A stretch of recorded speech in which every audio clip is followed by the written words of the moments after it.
before we get started, I do need a card, everyone. Legally, I need to make sure you get it. Count the wrinkles.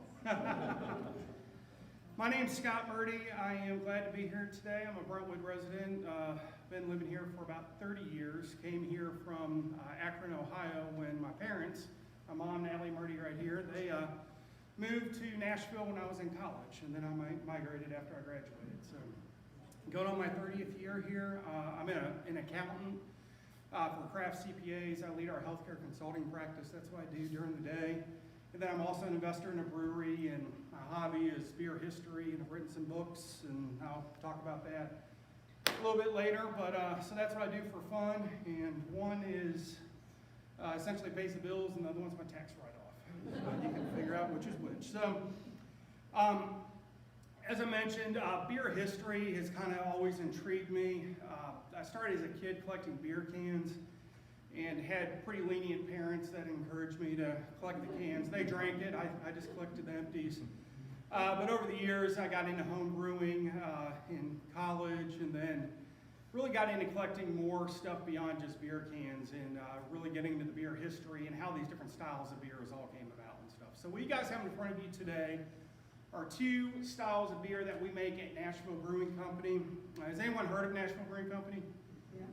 Okay, we relaunched the brand 5 years ago. It'll be 5 years ago next month. But it's actually a historic brand. Nashville Brewing Company was a brewery in Nashville. It started in 1859 and brewed until 1890, and later became the Gerst Brewing Company. A lot of you may remember the Gerst House and may have seen Gerst Amber out in the market as well. And we're going to talk a little bit about how that history evolved. About 15 years ago, I wrote a book about the history of Nashville brewing, and that's really what we're going to talk about today, is what encompasses some of that, but really how all of this came to Nashville. Good afternoon. Let me pour you a beer real fast, or a couple beers. Yeah, I was not over it. We're not allowed to touch it. Well, I didn't get behind you.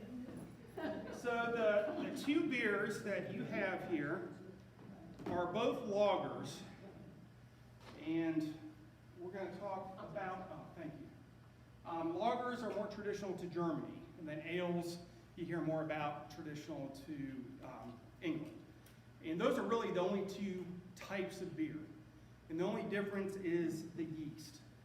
So let's talk about what really makes up beer. So beer we refer to as liquid bread, and that's essentially what it is. Beer is made from a grain. Just like bread, it's got yeast. That's what creates alcohol. So when you add bread to your yeast to make it rise, it's actually creating alcohol too. The byproduct is carbon dioxide. That's CO2 is what's making the bread rise, and there's not a significant amount of alcohol left in there because it cooks off during the baking process. But that's really what beer is. A wine is an alcoholic beverage made from grapes or any other kind of fruit. And predominantly beer is made from barley, but it does not have to be barley. That just has the best sugar ratios that you get and still get flavor. You can make beer 100% from corn, but it's not going to taste very good at all. In fact, that's what whiskey is made from. Any kind of distilled spirit is either distilled from a beer or a wine. So brandy would be a distilled wine, a whiskey would be a distilled beer. And so bourbon that we all know around here, Tennessee whiskey and in Kentucky bourbon, that is actually, they make a beer predominantly from corn. It's at least 51% corn, but they do add barley and rye to give it more of a body that you would not get from just purely corn. But then it's distilled and then aged in barrels, and then that's how we get the whiskey that we know of it. But to start out, you got to start with beer. And so the main ingredient is that barley, and then of course water. And depending, there's different types of barley. We know there's different sources of water all throughout the world, so that creates different flavor characteristics, as well as how the barley is malted and or roasted. Just like coffee gets roasted, you get different coffee characteristics. Same thing with the barley. That gets roasted, or what we call malted, through a malting process. Then we have hops. Hops give it the spicy or bitterness character that beer has.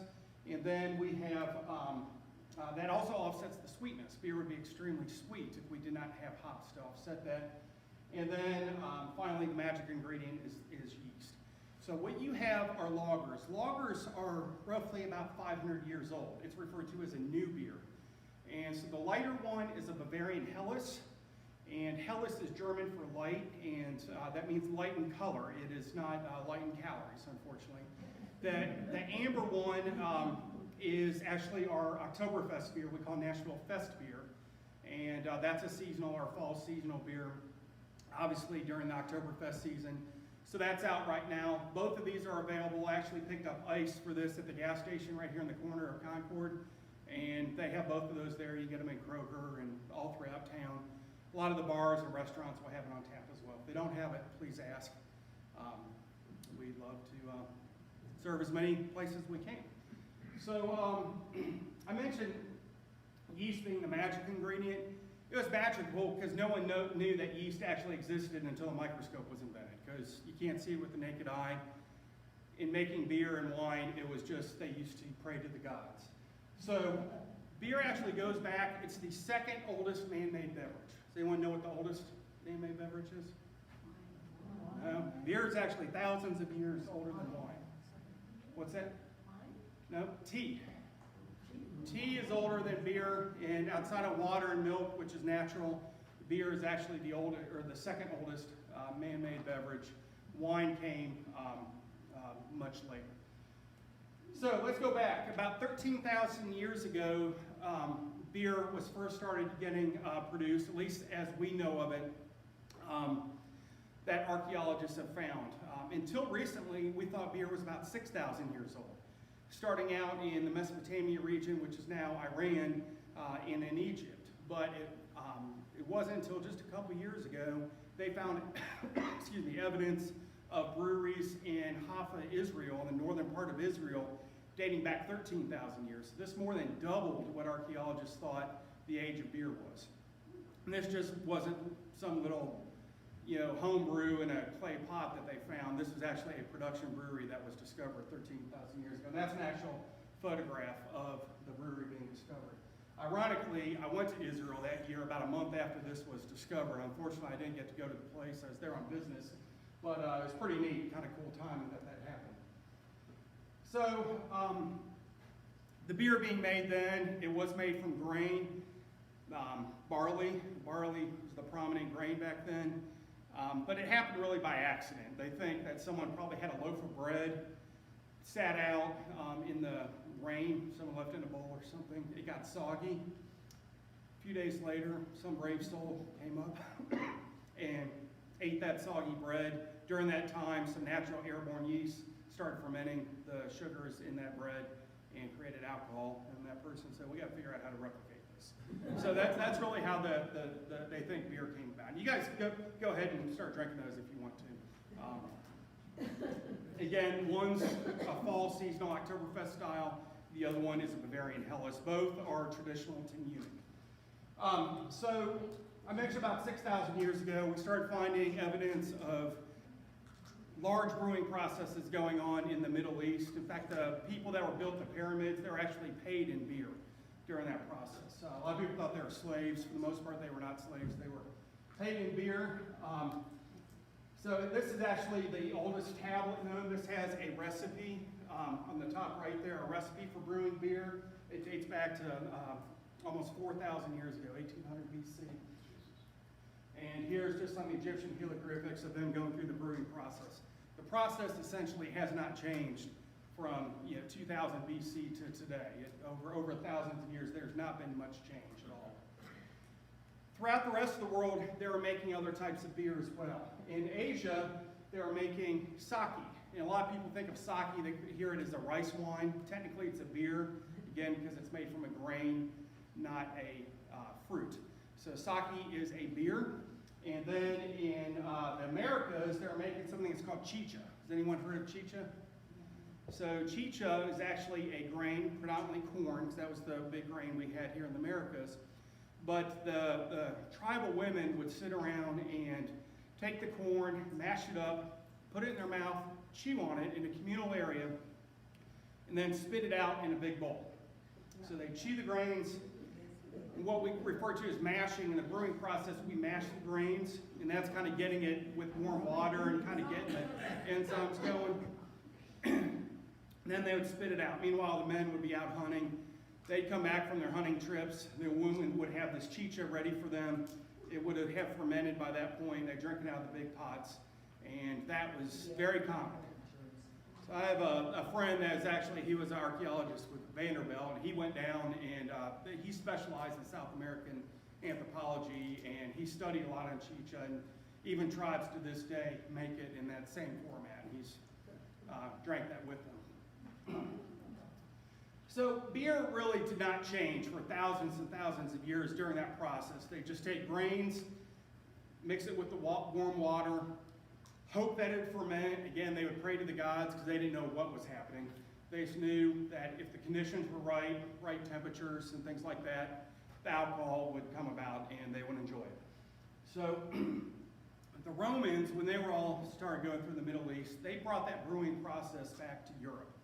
And Italy actually used to be a very big beer country. We all think of Italy as wine.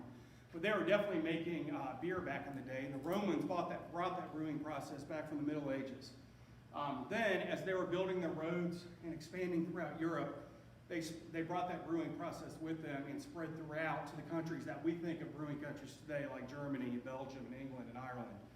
So they brought that process from the Middle East, and it spread about. So that's really how brewing was, and is really just done at home up until about 500 AD. And at that time, the Catholic Church really started getting control of Europe, and they took control of the brewing process, and it moved from the home into the monasteries. And it actually picked up scale, and the brewing process became much bigger. Instead of doing very small quantities at home, they started getting big breweries in the monasteries. And not only would that service the clergy, the monks, but also the local communities in each town. And then the church really controlled the brewing process for about 1,000 years, from 500 to 1500 AD. Everything was done by the church. And then in the middle, and then from there, well, let me go to the next slide. So this is actually a quote from a monk, St. Arnold of Metz. He's from Belgium. Anyone heard of St. Arnold? There's a bunch of different St. Arnolds, but from man's sweat and God's love, beer came into the world. So he's known for that quote. And really what he's really known for, what he did was during the plague, there were a variety of plagues in Europe. One thing that he did was he got the people to drink beer instead of the water. And they really didn't understand that the water was being contaminated, and that was really how the plague was spreading. But beer is boiled, and that boiling process kills the germs. And during brewing is actually to boil the beer. So the germs were killed. He got people to drink beer instead of water, and so those people started surviving, and that was a way to get people into the church. They would be given beer, and obviously it's a way to get money in the church, but ultimately to get people to convert to Christianity during that time. A Benedictine nun, Hildegard, she was from Belgium also about 1,000 years ago. She actually has the first written reference of hops being used in beer. Prior to 1,000 years ago, there was no hops in beer. It's just that grain and water. And I mentioned previously, without hops, beer would be very, very sweet. So there were a variety of other herbs or berries or whatever being added to it to offset that sweetness. Because it's basically just sugar water. It's the sugar from the grains in the water. So whatever they could use, they were offsetting that sweetness. But about 1,000 years ago, they discovered hops. And she had written this down. A lot of the nuns brewed as well. In fact, a big reason from that 500, 1500 AD was the monasteries. They were really the only educated people in the Middle Ages. There were not many people educated outside of the church. So they were writing down their recipes and writing down what worked and didn't work. And that's where they really started kind of getting together somewhat of a science in the brewing process during that time. And so 1,000 years ago, she's got the first reference of hops being added to the beer. And the great thing about hops, not only does it offset the sweetness of the sugar water with the bitterness, hops is actually a flower, if you didn't know what hops was. It's a type of flower known in Northern Europe. But it also acts as a natural preservative. So beer would spoil within a couple days. It would start to mold on top. But the hops would make the beer last a lot longer. They didn't have refrigeration then. So hops, was viewed as a fantastic next step in the brewing process. And to this day, we all have hops in our beers. So depending on the style of beers, these are pretty mildly hopped using German hops of both beers that you're drinking today. A lot of you may know of IPAs. IPAs stand as Indian Pale Ales. Those have a lot more hops in them. And the reason for that traditionally was the East India Trading Company in England was shipping beer. This is in the 1800s, shipping all kinds of products to the Americas and India and throughout the world. And some of those products they were shipping was beer out of England, but the beer was spoiling. So they started adding a lot more hops into those barrels of beers. And then when they got to the final destination, the people drinking it realized it was a lot more hoppy than the beer they were used to. But that's because they were adding more hops to keep it from spoiling. So that's where the term IPA or Indian Pale Ale comes about, from the East India Trading Company. So, I don't know, has anyone heard the word Trappist beer? Heard of Trappist or Abbey Beer? So, with the monasteries doing most of the brewing, to this day we still have what we call Abbey beers. And most of those are in Europe. And these are abbeys that are either still brewing or commercial breweries that are using the name and or the facility of a monastery or an abbey at one time. Now, Trappist breweries, there's only currently 11 of them in the world. They are still monasteries that are brewing and brewing very traditional to the Benedictine monk status of the brewery itself is there purely to support the monastery, and that's it. There's no profit made, so think of a nonprofit business. It's a nonprofit brewery there to support the monastery, and any profits go to the local community. So there were 12 Trappist breweries up until earlier this year. Unfortunately, one of the breweries in Belgium, they only had 6 monks left, and they ended up closing the monastery down, and so now there's only 11 Trappist breweries in the world. One of those is in the United States. That's Spencer, there on the bottom left. They're located outside of Boston. Most of them are in Belgium. There's a couple in the Netherlands, and then one in right at the border of Germany and Austria, one in Rome, and one in England. So those are Trappist breweries, but they have to brew to certain standards, and also all their profits go back to the monastery itself. It's not a business. So some other Abbey, Abbey breweries throughout the world. Another famous one was in Ireland. And a lot of people are very familiar with Guinness beer out of Ireland. The actual oldest brewery is Smithwick's. Has anyone heard of Smithwick's? They have it around town. You can get it here. It's an Irish red ale. But Smithwick's was originally a monastery from 14th century in Ireland. And now it's a very large commercial brewery. But they were actually by much earlier than Guinness actually was. So we can't talk about beer without talking about pretzels too. I think someone munching some pretzels? Yeah, so there's some pretzels around here. So pretzels they weren't initially made to go with beer like we enjoy them today, but they were actually made to teach. They were supposedly invented by a monk in northern Italy who was teaching students and essentially made that familiar shape of pretzels to look like children praying when they go like that. So that's the process for that shape. And the term fratilia, which is translated to pretzel, meant little rewards that the kids would get when he was teaching them. And the 3 holes within the pretzel supposedly represent the Holy Trinity. Later on in the Middle Ages, pretzels were given to the poor because it's essentially just dough and water mixed together, so it was an easy thing for the monasteries to give out. And in 1529, actually, the pretzels saved the monastery in Austria from the Ottoman Empire, as the monks were up in the middle of the night baking pretzels for the next morning, and they heard it's supposed to be a surprise invasion, but because they were up, they heard the Ottomans coming, and they were able to alert the authorities, and so that saved Austria from the Ottomans at that time. So we can't talk about beer too without talking about Germany. Bavaria and the southern region, excuse me, of Germany is kind of the prominent area. Also, if anyone wants some more beer, we got plenty of beer. Don't hesitate. Be happy to pour it. So there's a couple of famous breweries that are still brewing today.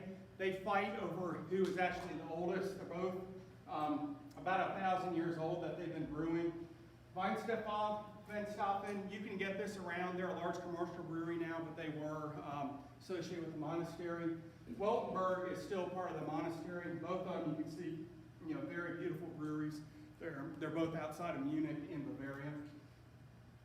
Some other famous breweries, German breweries that were associated with monasteries, again, during this time. It was only monasteries that were brewing.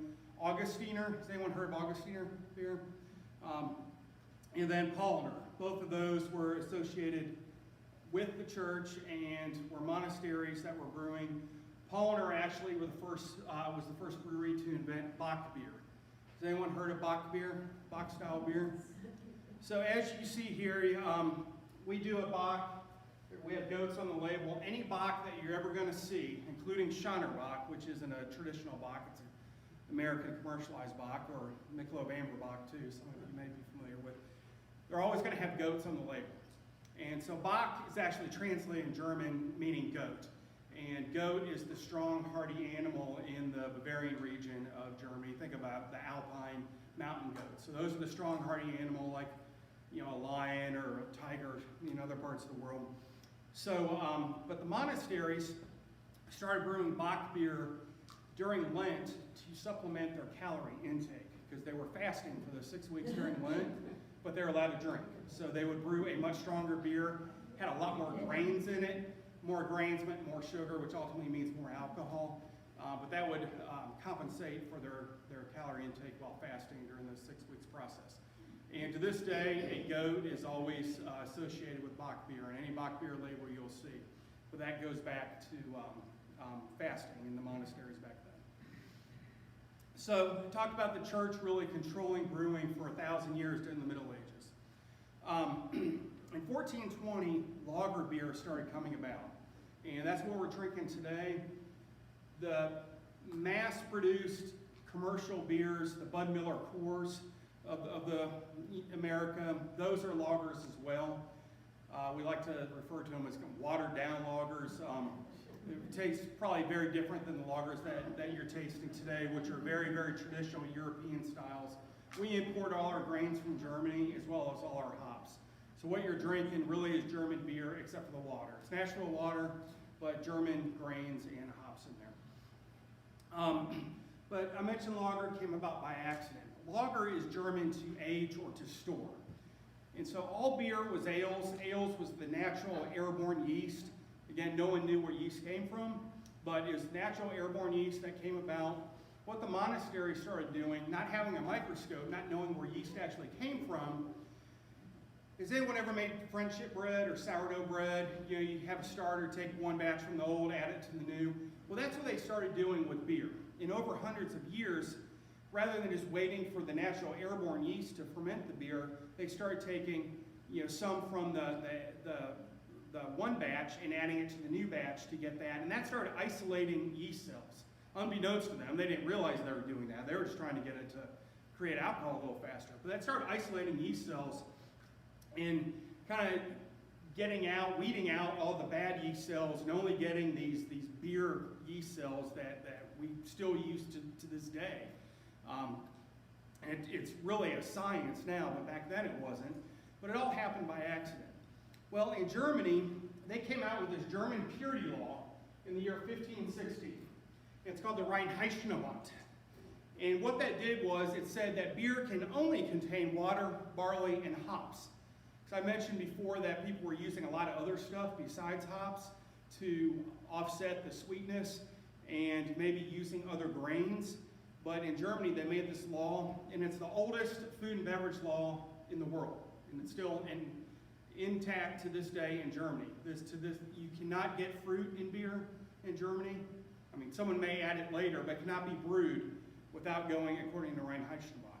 Another thing that was in the Reinheitsgebot said you cannot brew in the summer months. You can only brew in the fall, winter, and spring. Does anyone know why? There are two reasons.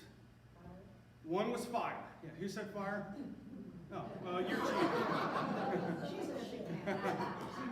So everything was open flame kettles back then, and so villages burned down very, very often from fire, a lot of times from breweries. So they said during the dry months, we cannot brew anymore. We got to save our towns. The other reason, really the more important reason, is they knew that warmer temperatures, the beer can be contaminated much more easier. So along with the yeast cells, there's all kinds of other living stuff going on, around us.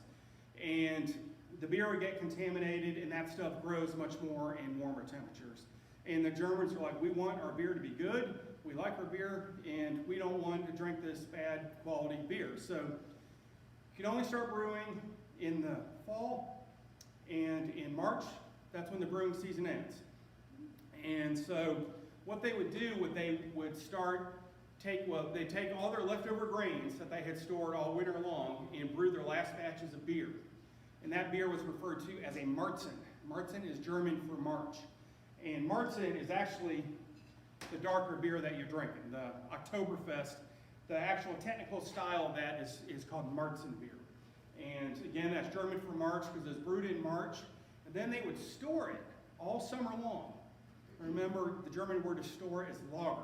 So they would store it in caves. Later, they would dig out beer cellars. But initially, they would store it in caves and then pack caves from ice. As the winter ice was melting, they would pack these caves with ice and then periodically pull from that to supplement their alcohol intake during the summer months since they couldn't brew. And then in the fall, whatever leftover beer they would have, like every civilization, we have fall harvest festivals, they would bust out all this old beer that they had in the cellars all winter or all summer long, drink it up, have these fall festivals, later Oktoberfest festivals, but have these fall festivals, drink it up, and then make room for the new brewing season. So during that process, and I know I'm getting a little scientific here, those ale yeast cells, which are more room temperature yeast cells, were dying off in these cold caves.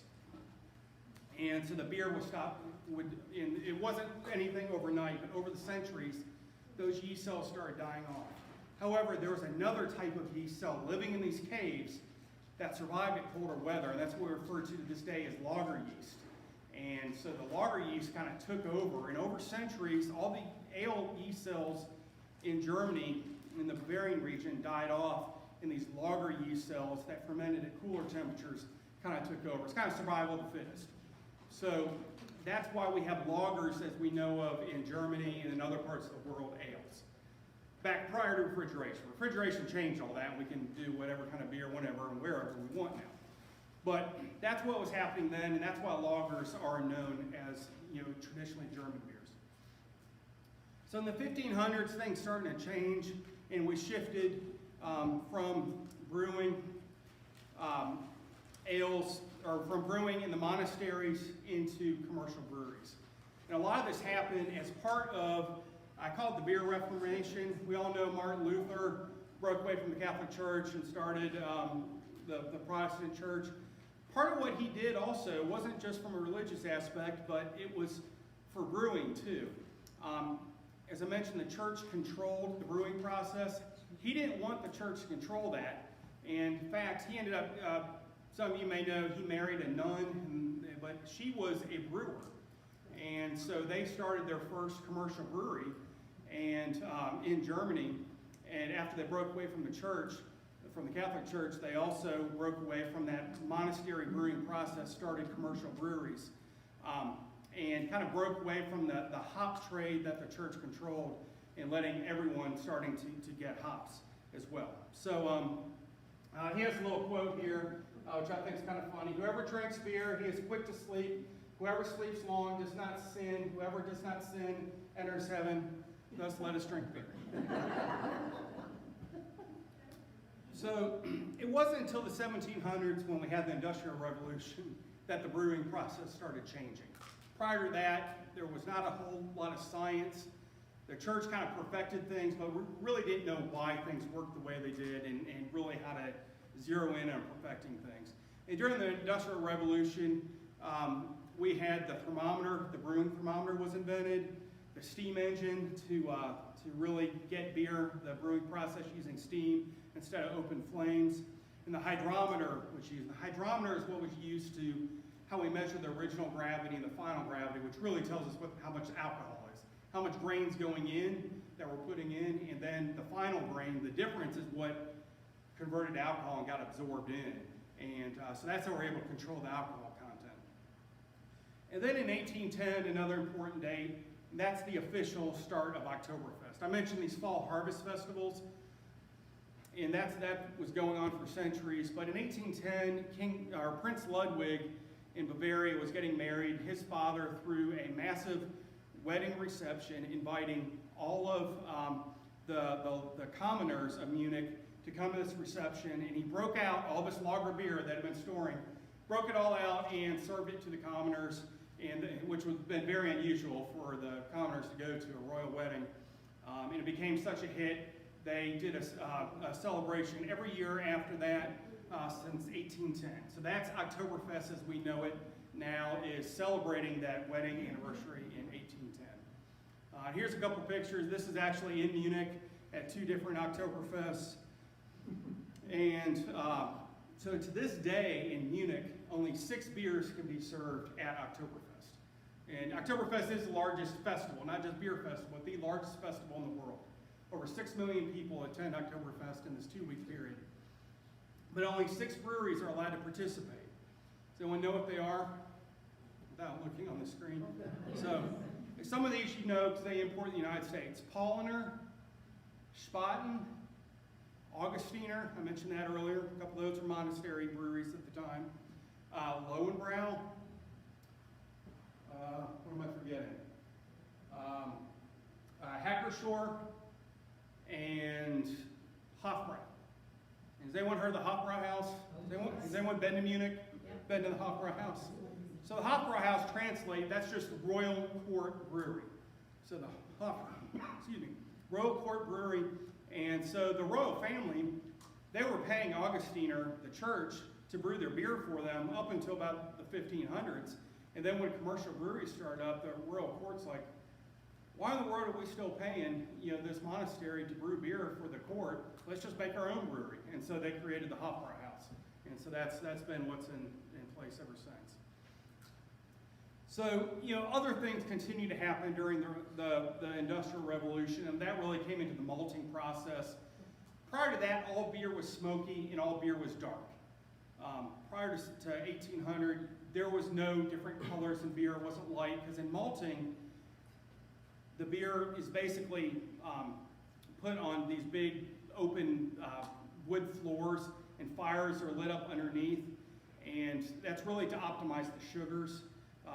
You're letting the grains sprout, and that's when they're actually starting to germinate, and that's where you get the optimum sugar. So you're getting the best bang for the buck, or the most alcohol per bushel of grain by going through a malting process. If you think of a malted milk ball, that sweet little powdery substance, or that goes in a malted milkshake, that's barley malt. That's the exact same process of what goes into beer. But they figured out that kilning, rather than going through that open flame malting, really changed things. And they could control the color of the beer. They could do light beer, they could do dark beer, amber beers. Prior to that, all beer was dark. Meanwhile, we had this chicha in America that the Native Americans were doing. But outside of that, we really didn't have beer until the colonists first brought beer with them that came from, for the most part, from England. And when the Pilgrims landed at Plymouth Rock, does anyone know the real reason why they chose Plymouth Rock to land? They ran out of beer from their ships. And now it's just like this. It's this big. Yep. So they were actually planning on coming much further south into Virginia. And they ran out of their rations, but it's actually in the ship's log that they were out of beer, and they had to get on shore to start making more beer because the people were not happy. So that actually is a true story. So in the 1800s, we started getting a mass German immigration in the mid-1800s. And so they started changing from these ale breweries that we were talking about. They brought their lagering process with them that they had learned in Bavaria. And by the 1870s, there were over 4,000 breweries in the United States, including quite a few here in Nashville, which we'll talk about in just a second. In the 1880s to 1920, we started to see a decline in breweries. Some of this had to do with consolidation, bigger breweries that could afford refrigerated rail cars could start shipping the beer, and because refrigeration really just started coming about in the 1890s. But also the temperance movement was big, particularly here in the South. So they were trying to get rid of alcohol. We had Prohibition from 1920 to 1933, so no alcohol at all here in the United States for those 13 years. So after Prohibition, there were only 756 breweries that reopened. So we were at 4,000 breweries at one point. 756 breweries reopened. Through the 50s, 60s, 70s, and 80s, there became a mass consolidation, and the Bud Miller Coors of the United States really started buying up all the other brands. And by 1984, there were only 44 brewing companies in the United States. 83 actual breweries, but 44 companies, brewing companies. So that's how it came down, too.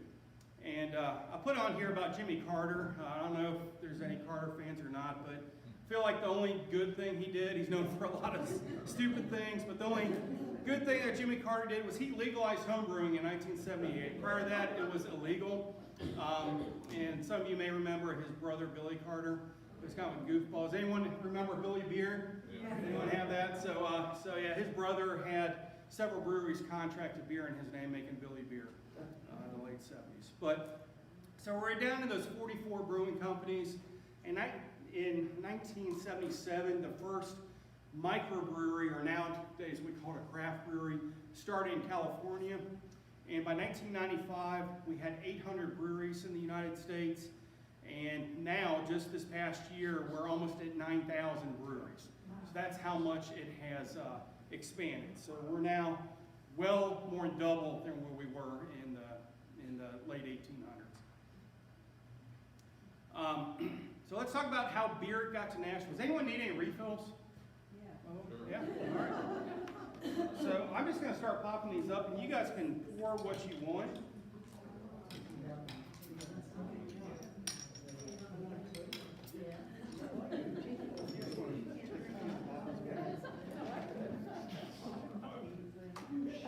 Oh, you're just taking bottles back? You guys can.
So there was really not a lot of brewing going on in Tennessee's history. In fact, Tennessee was the first state to pass a national prohibition. Back in 1838, Tennessee first went dry. And it was dry for about 20 years. And until we had some German immigration, they did away with those laws. But yeah, for about 20 years, Tennessee was dry in the mid-1800s. But this is a map of Nashville in 1804. I'm not going to give you a history lesson on Nashville by any means, but down here in what is now Germantown, or where the Nashville Sound Stadium is, was Salt Lake Range. And for centuries, that was a hunting area because all the buffalo and other animals would go to that salt lake. There's a natural spring, salted spring coming out. So the Indians would hunt there, and eventually Nashville settlers settled there in the late 1700s. So in 1804, we had about 1,000 people in Nashville. The first actual brewery in Nashville started in 1815, and this was just up Charlotte Avenue, about a mile and a half west of what's now downtown. If anyone knows where the Send Credit Union is on Charlotte, close to St. Thomas Midtown and Centennial Hospital there. Yep, so this historical marker is there. I had that put in about 3 years ago, representing where that brewery was. And it's called the Nashville Porter and Ale Brewery, and it operated until Nashville went dry in 1838. Also, out east on Elm Hill Pike, there was another brewery that operated for about 10 years called the Brewery at Mill Creek. And it was just a generic name. It was right where Mill Creek, right before it started dumping into the Cumberland. And they had a mill there. There are all kinds of mills along Mill Creek. That's how it's got the name. But this particular mill was to grind the barley grains to make beer. Ironically, if anyone's heard of Mill Creek Brewery in Nolensville, you can see their beer around town. They had no idea when they named their brewery, Mill Creek Brewery, that this ever existed. I had to tell them. So that's really the only two breweries we had in the United States. They were English settlers that are of English descent that were brewing. And then in the mid-19th century, in the 1850s, we started to have this mass German immigration into the United States because there were a lot of things going on with the Kaiser at that time, and they wanted to get out. So this map, Nashville looks a little different now, 50 years later. So we still got that same Salt Lake. It's also referred to Salfordell. It's called Salfordell Stadium, where the Nashville Sounds is now. That's again another name for that. So we have this big spring there and a big spring here.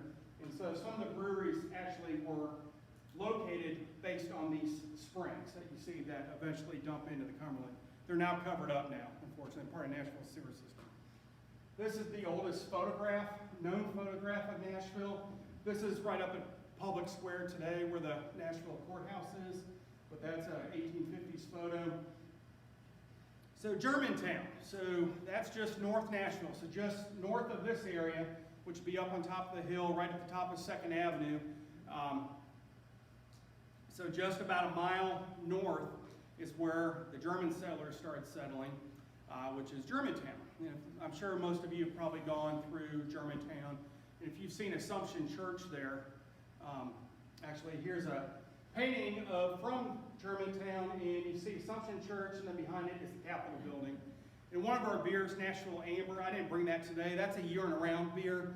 The reason why I didn't bring it is because it's somewhat similar to our Oktoberfest, so I didn't want you to have two similar types of beers. But we feature the Nashville Capitol on there. And the reason for that is Nashville Capitol was built in 1859. Or I'm sorry, the Tennessee Capitol was built in 1859. The Germans built Assumption Church in 1859, and that's when the Nashville Brewing Company originally opened, was 1859. So just kind of bring that full circle. That's why we feature that on our label there.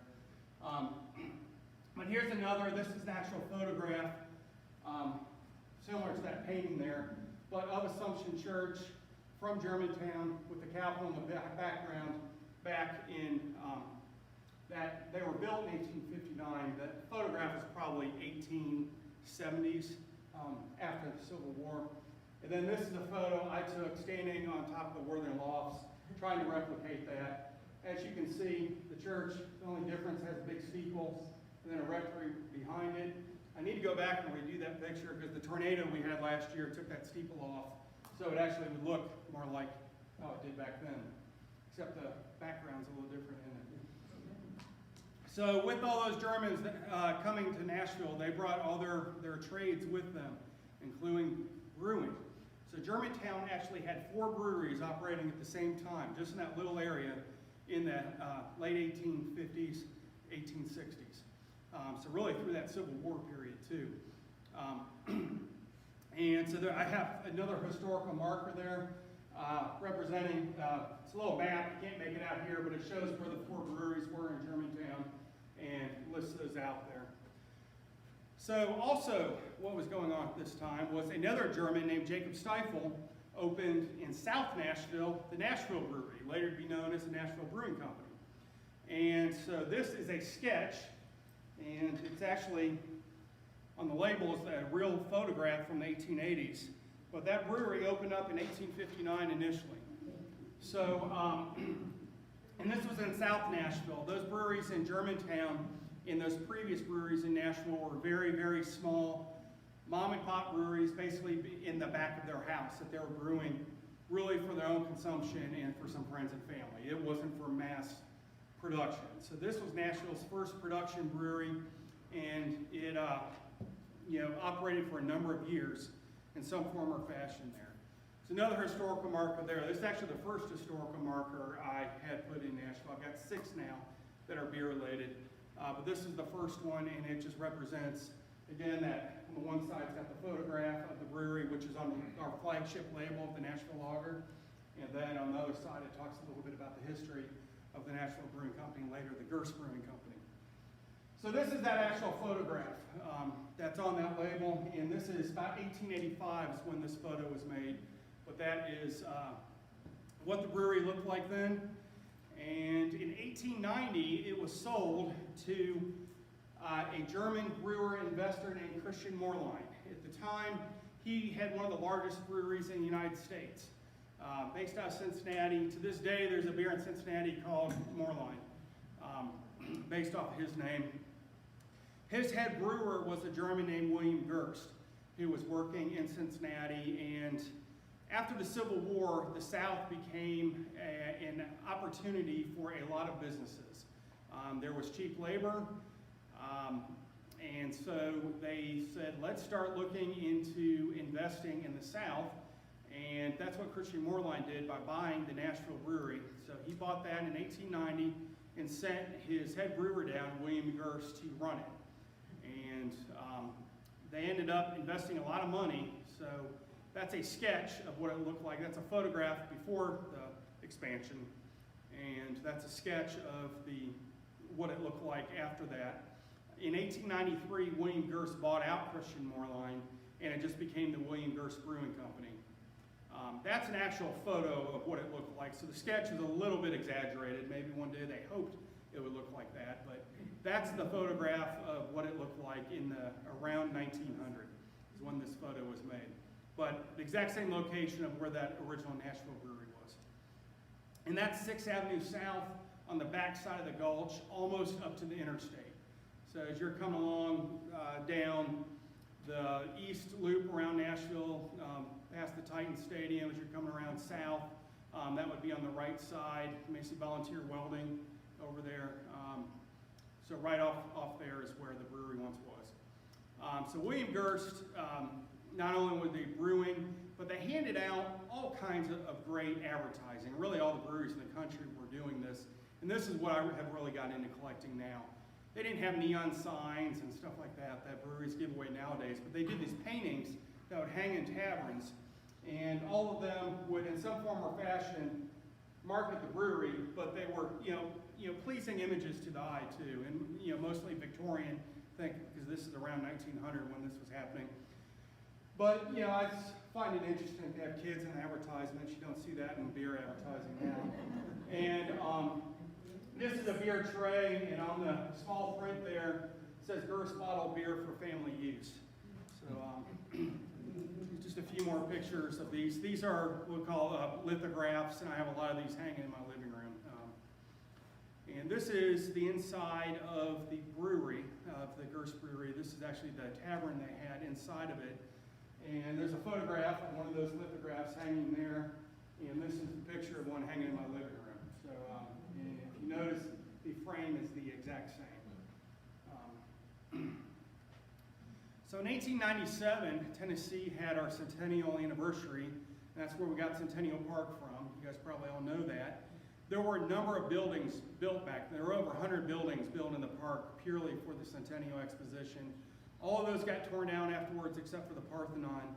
And so we kind of recognize that with all of our labeling, if you can tell, as historic Nashville related.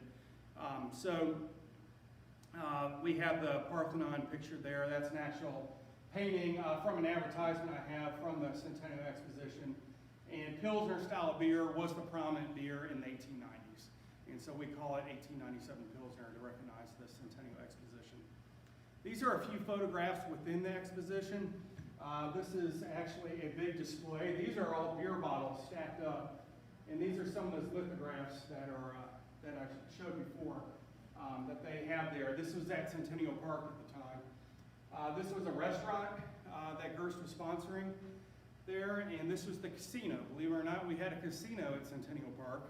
And you can see there, William Gerst Brewing Company, they had a beer competition at the Centennial Exposition, and Gerst won the gold medal for that. So they used that on all their advertising subsequently. And that's an actual photograph of the Gerst and his brewing team riding in front of the brewery there. So William Gerst started doing really well. He took over the brewery. After that Centennial Exposition, Gerst was the only brewery in Nashville. And he really became a wealthy businessman in the early 1900s and got into breeding horses. And he bought a horse farm just south of the brewery and right where the Tennessee Fairgrounds are now. Because there was a racetrack then called Cumberland Park. And when I say racing, it was horse racing back then, later became the car racing that we have. But he bought a farm there and a plantation home and started raising horses. That became his hobby.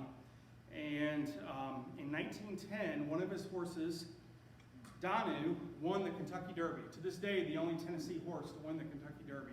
Won in 1910. Danu, he named that for the Danube River. The Danube is German for Danu. But pretty cool Tennessee history that we have with the Kentucky Derby. A lot of people don't realize that.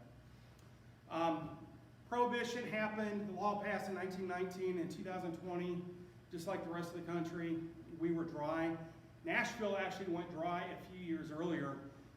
So Gerst moved back to Cincinnati. He ended up getting out of the horse business. His son, he had 4 sons. His sons kind of took over the brewery and the plantation home. He moved back to Cincinnati because that's where all his friends were, and ultimately died in 1933, 1 month prior to the end of Prohibition. So he never got to see Prohibition end. But that's his grave marker there in Cincinnati. So his sons continued to brew. They were doing all kinds of non-alcoholic beverages and things during Prohibition, including making Orange Crush and other sodas and non-alcoholic beer. So after Prohibition, 1933, the brewery started taking off again. They were doing pretty well until World War II hit. So just like the rest of the country, everything started focusing on the war effort. So these are a few advertisements. These are on cardboard. All metal was being used to make planes and things like that. So advertising moved from being on metal to cardboard. But these are 2 things, talking about buying war bonds and supporting the war effort. In 1950, Tennessee, this is the first canning line in Tennessee. Gerst had that, became the first canned beer in our state in 1950. And that's actually, I have this can in my collection there, but that's an advertisement for it. And then in 1954, unfortunately, the brewery closed for good. We started getting national competition. I mentioned those refrigerated rail cars. But the biggest thing was national advertising. The television really started taking off. And someone saw someone drinking a Budweiser in California or on TV in New York, and they were in California, they wanted it too. And breweries like Anheuser-Busch started buying up other breweries to have their brands throughout the country. So the smaller local and regional breweries started going out of business. But this is actually a clipping from Tennessean, or the banner, the Tennessean, of some of the brewery workers tapping the last keg that came off the brewing line in 1954. Shortly after that, the brewery was actually torn down to make room for the interstate, that loop that comes around where that marker is that I was just talking about. So there's nothing left of the brewery today. However, the Gerst name continued with the Gerst House restaurant. In 1955, William Gerst's grandson, William Gerst III, or just known as Bill Gerst, opened the Gerst House restaurant just on 2nd Avenue, right by where the courthouse is today, or the courthouse was there then too. And it operated there until 1970 when, due to urban redevelopment, some of those buildings got torn down. And that's a picture of Bill Gerst there on the left. And this is his grandson right there. This historical marker just went in last month where the Gerst house once stood. But in 1970, it moved across the river to this location. Some of you that went to the Gerst house, like in the 80s or 90s, may remember this Gerst house. So that got torn down when the Titan Stadium came. And the third Gerst house got put in across the street from the Titan Stadium, and that's where it is. It closed in 2018, so there's no more Gerst house here. And then that actually got torn down last month, ironically, the same week as when that historical marker went in for the first location. That was not planned at all. That was just ironic. So craft beer in Nashville. We had no beer in Nashville since the brewery closed in 1954 until 1988. In fact, we had no beer in the state because the Gerst Brewing Company was the last brewery in the state as well. Until 1988 when the Bohannon Brewing Company first opened on 2nd Avenue. Does anyone remember Market Street Beer, Bohannon Beer? So they opened in 1988. After that, we had a few other breweries that opened. We call them the 4 Bs. They were all started with the B. They were the first breweries in Nashville. So Bohannon Brewing Company, there's a young skinny me there. In 1992, the year I moved down here, my parents were really trying hard to get me to move. So they thought when I was in college, I came down on spring break shortly after they moved, because I had every intention of staying in Ohio. And so the first thing my mom did was take me to the first brewery that had just recently opened up, so try and coax me into moving down here, which I guess it worked. But Bohannon Brewing Company, in 1994, Blackstone Brewing Company opened up on West End Avenue. And so I'm now a partner with Blackstone Brewing Company. So the beers you're drinking today are made by Blackstone. It's just a separate brand. So we have a couple different brands that we make. Blackstone and a variety of beers, and then Nashville Brewing Company. This was started by Kent Taylor. He's a fellow accountant. He has his own CPA practice. And his partner, Stephanie Weens, they first opened in '94. They're on West End as a restaurant, had a small brewery. Then about 10 years ago, they built a large production brewery off of Charlotte, very close to that historical marker that I mentioned is at that Ascend Credit Union. And that's where we brew all our beer today. The brew pub closed about 5 years ago when Stephanie passed away. And so we decided to focus all efforts on the actual production brewery. And so the beer that you're drinking right now, that's where it is made. In 1996, Bosco's Brewing Company opened in Hillsborough Village. Does anyone remember Bosco's? Mm-hmm. It closed in 2014. And then Big River, down on the corner of 2nd and Broadway, opened in '97. Eventually changing names to Rock Bottom. It's the same company, but they just went through a branding change. And so those were those initial craft breweries in Nashville. In 2006, I wrote this book, just really going through the whole history of brewing in Nashville, a lot more than what I could talk about today. If anyone's interested, I have some here. They're available on Amazon. I know Walgreens still carries some, even though the book's 15 years old. It's history, and so nothing's changed. But if anyone would like it today, they're $20. Otherwise, and I'd be happy to sign a copy. Otherwise, you can get them on Amazon or in Walgreens or anywhere else too. But the cover of this book, you can see these guys here. This is the actual photograph.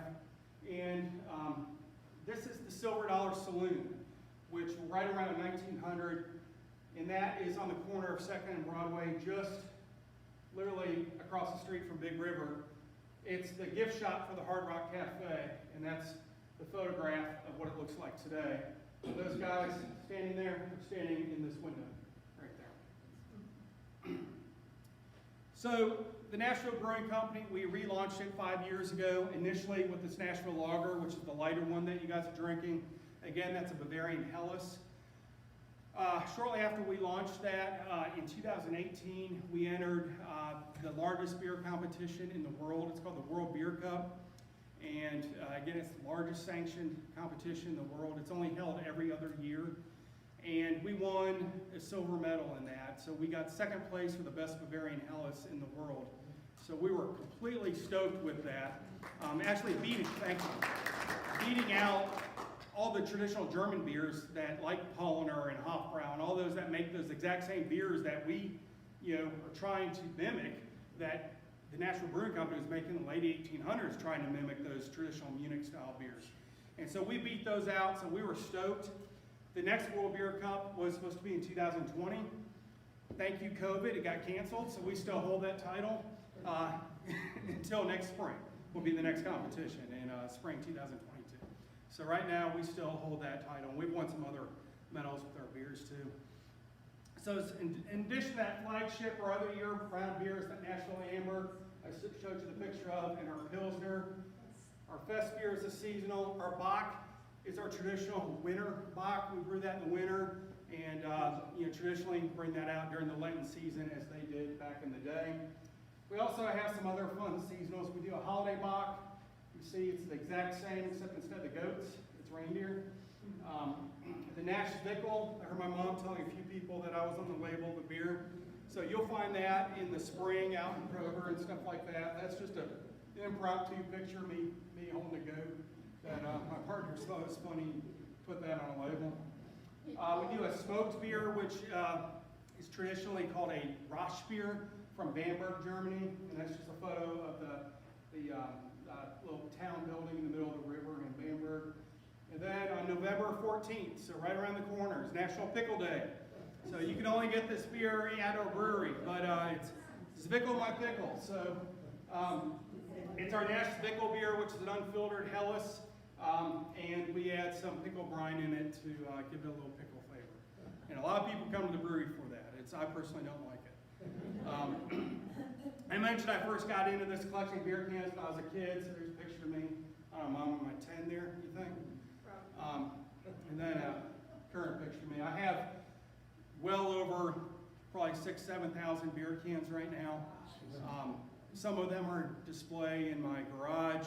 Got these shelves built, a lot of them in storage. A lot of them were in my mom's garage until just recently. So trying to figure out what to do. A lot of these I have some very valuable cans. The beer can was invented in 1935, so I got cans going back to that time. More of the modern day beer cans dating back from the 70s, 80s to today are not viable, but these older beer cans in very good condition can cost, are worth thousands and thousands of dollars. You see them on eBay all the time. So that's my little hobby and what got me into this, and be happy to pour some more beer and answer any questions. Yes? When I was in Germany, I looked for the dark beers because over here I like the dark spot beer. Mm-hmm. And I found the taste to be a little sweeter. Mm-hmm. So the Does dark. that mean there was less hops in it, or? So not necessarily less hops, but it had more grain in it, for sure. But yeah, in German, the dark beers are referred to as Dunkels. Dunkel or Dunkel is a dark beer. Dunkles beer. Yep. Any other questions? Can we come to your brewery? You certainly can. So our tap room is open to the public. We're closed on Mondays, but Tuesday through Sunday. In the weekdays, open at 4 o'clock, close at 8. So we don't have late hours or anything. Then the weekends, all day Saturday and Sunday. We have a food truck there, a permanent food truck. It's actually a bus, a food bus. We call it the Blackstone bus. So you can find us, just Google either Blackstone Brewing or Nashville Brewing. It'll take you right there. And again, we're just off of Charlotte in Midtown. So nice atmosphere. The tap room is all glass walls, so you can look out and see the brewery while you're there. And sometimes if I'm there, I'll be happy to give you a tour as well. Any other questions? What did they originally start selling beer in? Because they didn't have bottles and cans. So beer was always on draft, and it was keg beer. Yeah. Originally back to the Middle Ages until about 150 years ago, it was in wood casks. So that wood would bring in a lot of different characteristics. You had no way to control flavors. Now everything is in stainless steel fermentation vessels, glass bottles, or stainless aluminum cans, or stainless kegs, so that no outside source gets in there So a beer we brew 10 years ago tastes like it does today. Not that I want you to drink a 10-year-old beer. I'm saying if you had it 10 years ago, it would still taste the same. It would be very consistent. We could control the consistency. Back then, they had no control over that because all kinds of bacteria would get in through the wood and stuff like that. So they didn't want to age it. I'm sorry? They didn't want to age it. Correct, correct. They, as soon as it would go in the cask, they would try and wheel them out to the breweries. Any other questions? I've got some more beer and I don't want to take it home, so you guys drink as much as Do you you want. have a place at your brewery where we could sit down and have some beer? We do, oh yeah. So the tap room, it's basically a bar and tables in there, so you can, Oh, nice. and then we got a little outdoor picnic area as well, so you can come and hang out and drink and eat. What's the alcohol percentage of the darker one? So the darker one is about 6.5%, and a traditional Martzen gets up there in the mid-6. The Nashville Lager is 4.8. You were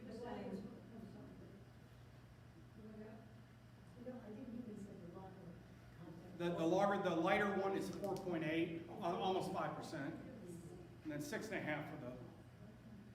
so if we can buy beer with grapefruit in and things like that, is that still really called beer, even though it's got that fruit in In it? America, it's beer. Germany does not consider that as beer. Does anyone in the world make a good non-alcoholic beer?